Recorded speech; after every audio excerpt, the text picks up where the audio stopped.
When I walked into the garden, the last person I expected to see was Dick.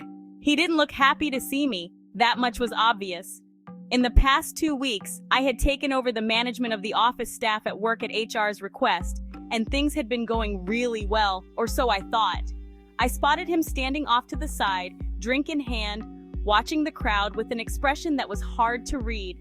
"What are you doing here?" He asked, approaching me like I was a bomb that could go off any second. I wasn't sure if he was annoyed or just caught off guard by my presence. I set my drink down, suddenly feeling out of place.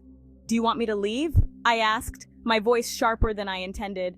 I thought I'd been invited because my work was appreciated, but maybe that wasn't the case. He stared at me, his face hardening for a moment. "No." He said curtly, nothing more, nothing less, but his gaze lingered, making me feel small and awkward. "Your boss told me that all the executives would be here and that my presence was wanted," I said defensively, feeling embarrassed. It was the truth. She'd been kind, warm, and insistent that I join. But as soon as I saw Dick's expression, I realized I might have made a mistake. Dick took a deep breath, and I saw him mutter something under his breath. "My grandmother's meddling," he said with a little growl. I blinked, realization hitting me like a ton of bricks. His grandmother was the boss, the one who had invited me. And if that was true, then Dick wasn't just some high-up executive who occasionally visited the branches. He owned the whole damn company. I felt my stomach drop as I remembered the time I'd angrily told him I hoped he choked on some cupcakes. Great. Just great. Mortified, I tried to mask my shock, but all I could do was stand there, unsure of what to say. "I grew up with a lot of responsibility. I never had much time for anything outside of work, and I've never really dated." He seemed more frustrated than anything, but I couldn't quite figure out why he was unloading all of this now. "Who said anything about dating? How dare you?" I snapped, my temper flaring as I tried to cover my embarrassment. I hadn't meant to raise my voice, but it was too late.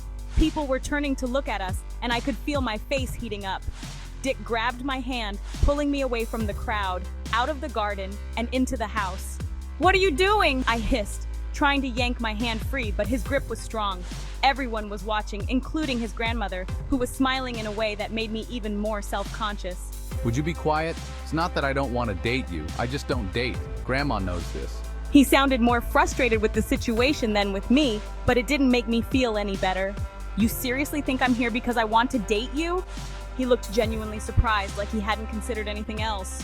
"Why does the idea of dating me seem so abhorrent? You talk about it like it's comparable to getting a root canal, Elaine." Before I could retort, his grandmother's voice floated into the room. "Is everything okay in here?" She asked, stepping in with that same amused smile. "Fine." Dick said quickly, glaring at her, but she met his gaze head-on, unfazed. She wagged a finger at him, scolding him like a naughty child. "Play nice, kids," she said, clearly enjoying herself before spinning on her heel and returning to the garden. "She just told us to play nice." I snorted, covering my mouth in shock. I'd never snorted in public, but I couldn't stop myself. "You just snorted." Dick was already chuckling, shaking his head. "Just when I start to like you, you say something stupid and I remember why I don't," "I thought it was my bald spot." he said, feigning offense. "I like bald spots," I blurted, my face turning a shade of red I didn't think was possible. "You do?" He grinned, a genuine smile lighting up his face. I nodded, feeling more vulnerable than I had in a long time. "I do." "Well then."